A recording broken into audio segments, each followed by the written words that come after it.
I love that. Mayor. Not everybody gets their own bumper. I'm just saying. Mayor Layne Wilkerson is here to join us on a Friday. How are you, sir? I'm doing well. Yeah. It's an honor to be here the day before fall break. Yeah. This is, Right. You're about to go on a trip. Going and this on a is, trip. okay, that's a lot of pressure on this show. But you've got Keep it exciting. Marshall here, too, I from the know. city of Frankfort. know. I know we got the city's well represented today. That's and right. No, it's good to be back. Well, you have been on a trip. Yes. When did you get back?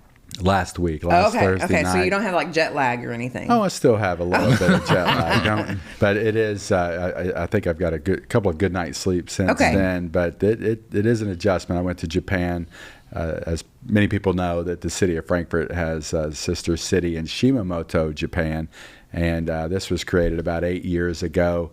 And they paid a visit to Frankfort. They sent an ambassador over a couple of years ago, and so this time I went over there, and the organizing event was there was a U.S.-Japan International Sister Cities Conference being held in Osaka, and which happens to be 25 minutes from our actual sister city. So cool. It was an opportunity to participate in. I was able to participate in a breakout session. It was a reception where I presented about Frankfort, and the Shimamoto mayor presented about their city, and then the Suntory, which owns Beam Suntory here in Frankfort, which of course bottles all the old Granddad plant bottles all the Jim Beam.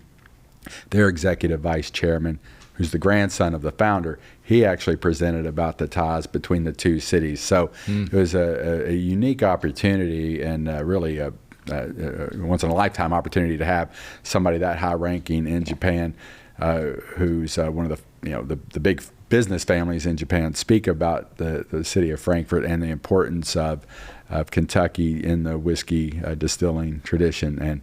And Shimamoto, they're in between two major cities, much like we are here in Frankfort. They're just outside of Kyoto and close to Osaka. They have the oldest whiskey distillery in Japan in their city, and they're about the same size too, around 30,000. So we have a lot of similarities. So that was the reason we went. The next night after the Sister Cities convention, we had an in-town reception that the city hosted for. Do you have pictures of this? Oh, well, yeah, we do. Let's see if we can pull those up. Plant board technology here. Yeah. There we go.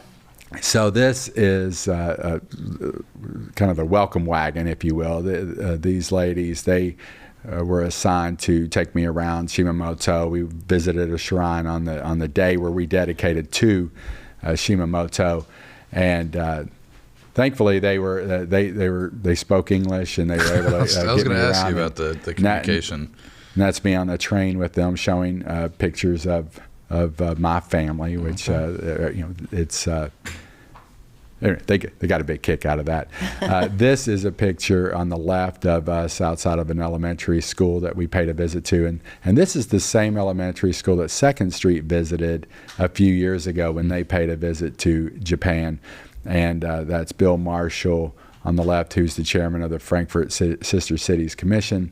Penny Peebler, who's head of economic development here in Frankfort, because we also did a couple of business meetings as well. And then that's Taka Yokoyama next to me.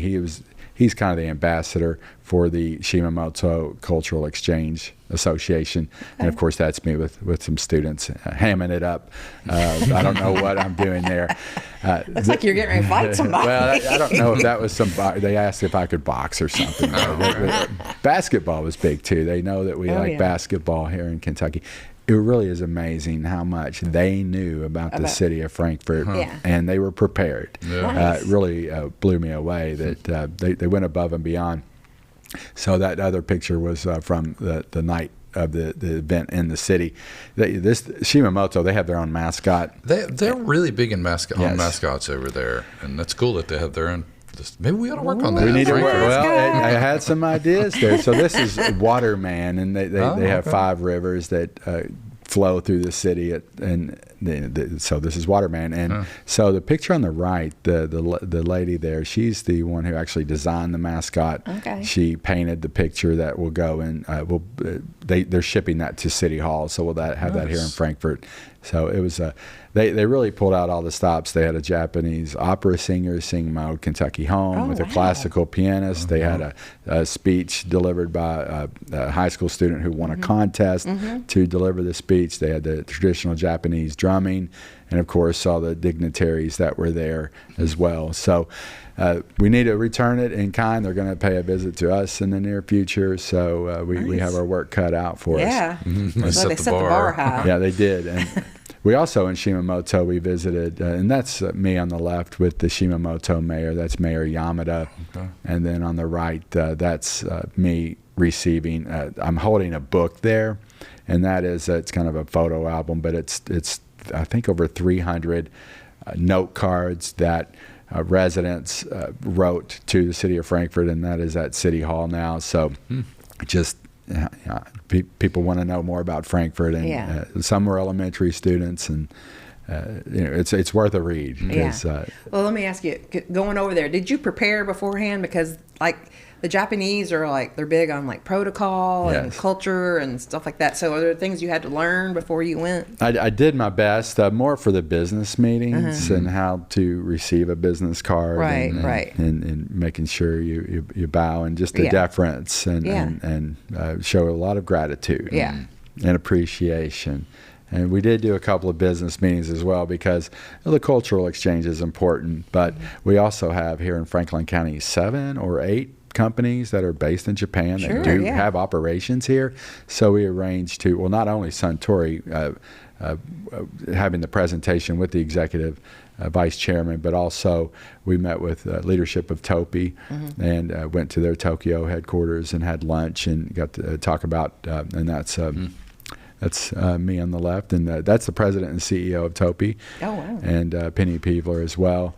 And then on the right, that's some more of the leadership, 2 vice presidents, and then Mike Takahashi, who actually works for the state cabinet for economic development. Oh, yeah. So we have an office, Kentucky does, in Tokyo, and he was instrumental in making sure that I was able to navigate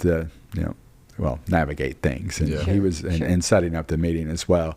But it was a productive meeting, and of course we've been invited back, so that's an opportunity that Frankfort really, we have 7 or 8 companies. I think it means a lot that now we are the home of, it's ironic or coincidence, I guess, that Japan Fest was actually going on here in Frankfort while I was in Japan, so I wasn't able to participate in that, but you can believe I brought that up, that we are the home of Japan Fest now. There you go. So Absolutely. Frankfort is a natural home for their companies as well. Good. So what are some of the benefits for the people here in Frankfort for having a sister city and doing a trip like this? I think it's just building goodwill and broadening our perspective and knowing what other cultures are doing. Sure. It's easy to get insulated here and only see what we see here in Frankfort, but and not only globally, but just going, you can have really visiting other communities here in the States as well, but just knowing that there's a different culture out there, that they have the similar size, they have a city hall, they have a community center, they have the same things that we do, but they just do it in another part of the world with different culture, history, language. But they have a distillery. Yes, and they do. Yamazaki Distillery, and this was founded in 1928. It's Japan's oldest. It was founded by the Suntory family, and really that's the connection between our 2 cities, not only the size and geography, but it's that whiskey tradition, and they make Japan's, I think they're, I was told the Yamazaki 12-year whiskey won the gold medal at the London. It was the whiskey of the year. Oh, wow. Yeah, wow. So they were proud of it. But Sure. And it's taking that tour, and I'm struck by the similarities between what we talk about here in Frankfort and what they just. I think for our students, they should know that there's children on the other side of the world thinking about them and wishing them a success here in Frankfort. Well, it's fun. Like if you have just kind of the same structure and setup, to have somebody to compare notes with and bounce ideas off of, and best practices. And stuff Exactly. Like that. Yeah. Absolutely. You ran into an old friend, I hear. Yeah, so this is a neat story too, and it's I guess a commercial for our the student exchange program. So an old friend that I went to Western Hills here in Frankfort, where we had an exchange student from Japan, Aki Suwa, and that's him on the right, and he was from Tokyo. He spent 2 years here in Frankfurt, and I took him that shirt. But we've stayed connected, Facebook, LinkedIn, and I let him know I was going to be there. He has a business in Tokyo now. He's president and CEO. Nice. And a proud product of Frankfurt. But he made sure he met me the first day and took me around and showed me the ropes and took me to a nice lunch and a nice dinner as well. Cool. But I took him that shirt. That's a Japan America Society of Kentucky shirt. Okay. And he put it on right away and took it and wore it around. That's a good story after all these years. It just shows that you can keep connections. Exactly. Yeah, absolutely. A lot of things, I don't want to keep you too long, but a lot of things happening back home right too, right? Oh, and this is a busy season for Frankfort, of course. Well, every season's busy here in Frankfort, but this is just the one more busy. Fall kicks it up. The fall takes it up a notch, and of course, this weekend's busy. Tonight we have an event that the governor's actually hosting at the Grand Theater. It's a screening of the movie The Rising, which talks about the Eastern Kentucky flooding, and Judge Mueller and I are going to participate in a roundtable for that event. But we've had our own flooding here, of course, but it gives us an opportunity to continue to talk about what our residents are going through and raise awareness. And we have our own storm relief fund, Franklin County Flood Relief Fund, that we also want to promote. Sure. That's still happening. It's still happening. People are dealing with that still. Just because most of the city's moved on, we have many of our friends and neighbors who are still not in their homes. Right. We've got, I think the last time we talked, you were making progress on the conference center. Yeah. RFP was, I think, issued, right? And so we're getting closer to some conclusions there. We're getting close to being able to announce who the developer will be and what that design will look like, and more importantly, where it's going to go. But it's going to be in that general vicinity of where it was before, the Civic Center. And as people ask me all the time what's going on in the YMCA site, that's a possibility that it would go there. But if not the conference center, meeting and event center is what we're calling it.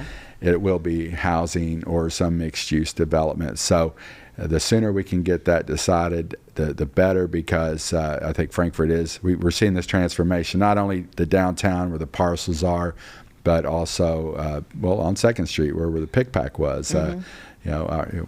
It's not there anymore. Pick Pack was a landmark, and it's funny how fast that was demolished. Oh my gosh! I drive 2nd Street every day. One One day the building was there, the next day it was gone. Well, since I've been here, we did a groundbreaking for the new fire station. So I know Marshall and the rest of the fire department will be they're thrilled with that, and it's a long time coming, but much needed too. But that's going to be a big project as well, and it's just continuing to see this transformation. We're working on the Singing Bridge still as well, working with the state transportation department to make sure that the design that's ongoing, and then of course when the time comes to make sure that the funding is there as well. So Frankfort, there's a lot of things that were here 5 years ago that aren't here now, but in 5 years from now will be replaced with something brand new. Yeah, absolutely. Speaking of brand new, I was driving down Home Street this morning and I saw the new pavilion up for the farmers market. And they're going to be in a new location, and it looks awesome. Now, that's another thing, too. I know that change is difficult, and making a move like that, because our farmers market really is one of the best things about Frankfort. And I'm not just saying that. It really is. But it is so successful, and it's one of the top grossing, I think, in terms of revenue in the state. So we don't want to do anything that will diminish that, but I think this move is going to help them expand. It's going to be very roomy. Looks bigger. And they came and talked to us. We're going to put Wi-Fi in there. So it's, I think it's going to be great for them. And the parking. Change is hard, but Yeah, the parking will be. I think there'll be multiple ways to get in now, which will make it easier you can park a little bit. Yeah, and some people now won't be able to walk that are able to walk, but now there will be other people that will be able to walk that right now cannot walk to the farmers market. Well, I'm excited about it. Yeah. It's awesome. Speaking of being excited. Yeah. Life of a Showgirl. We got Life of a Showgirl coming out. Week of today. Next Friday. You're our resident Taylor Swift mayoral expert. Are you guys excited? We're excited. As you know, I have 3 teenage daughters, and we've gone through various Taylor Swift phases. Yes. Sometimes she's more popular than others in our household, but we'll see what this album does. See what this brings. And I said album because I probably will buy the actual vinyl. I will buy the vinyl for this one. All right. When it comes out. Yeah. It's important to listen to it from start to finish, right? You want us to get the full. It's not just about the singles. That's right. Correct. You gotta see what the artistic message is. And maybe Muskets downtown will have this. Yeah, so absolutely. Let's give a plug to Muskets. They've done stuff where they've had people standing in line at like midnight to get them. Like the old Kitty Hawk records. Yeah, exactly. Or Disc Jockey in Lexington. Exactly. I've been there. Yeah. But Kitty Hawk, that's another plug. Right. Yeah. Awesome. So, anything else you want to talk about? I would say this is a busy time for Frankfort. I encourage our residents to get out there and participate. This is what makes Frankfort special this time of year, and it's what we're known for. To just get out there and take advantage of all the events happening in our community, and we cover them. Make all. us proud. Mm-hmm. I'm surprised when we do our community calendar how much happens here in Frankfort. Yeah, so get out there, people. Yeah, be nice to people. Slow down out there in the neighborhood and please pick up your trash. There you go. Thank you, Mr. Mayor. Appreciate you sharing all your experiences over in Japan. It sounds like it was a great trip.